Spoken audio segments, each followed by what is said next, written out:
Tunay na dahilan bakit hindi pinapasok sa kasal, usap-usapan. Nanay ni Zainab, ito pala ang ginawa kaya di pinapasok sa kasal.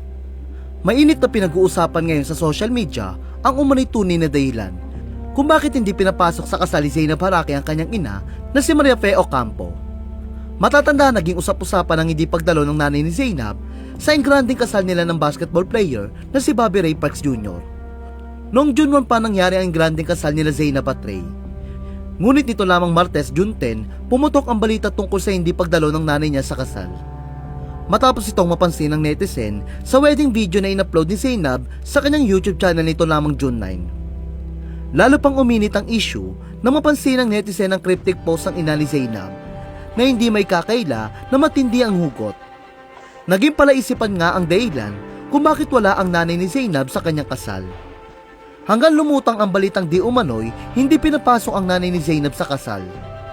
Samantala, isang netizen nga ang tila nakakaalam sa tunay na kwento, ang nagbunyag sa umano'y tunay na dahilan kung bakit hindi pinapasok ang nanay ni Zainab sa kanyang kasal.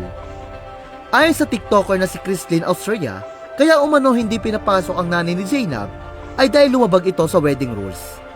Ito matapos magdala umano ng dalawang kasama ang nanay ni Zainab. Pero nang i-check sa guest list, ay hindi pala invited ang mga ito. Pero invited umano ang nanay ni Zainab sa kasal. Kaya lang nang hindi pinapasok ang mga kasama nito, ay tila sumama raw ang loob ng nanay ni Zainab, kaya hindi na rin ito pumasok. Aniya, guys, alam nyo ba, kaya wala yung mama ni Zainab Harake sa mismong kasal niya?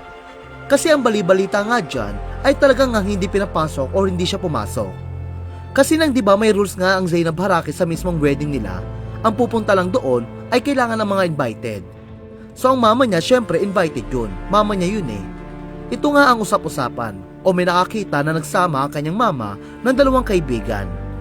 Mga naka-gown pa nga daw eh, tapos sa mismong kasal pagpunta nila doon, ayun na nga syempre, kailangan i-check muna lahat ng mga bisita kung nandun ang pangalan. So ayun na nga hindi invited yung dalawang kasama. So parang sumama loob ata ang mama ni Zainab Harake, kaya siguro parang nagdesisyon na lang din siya na hindi na lang pumasok. Kasi nga hindi nakapasok yung dalawa niyang kaibigan. Samantala, hanggang ngayon ay wala pa rin komento o payag si Zainab sa isyong hindi pinapasok ang nanay niya sa kanyang kasal.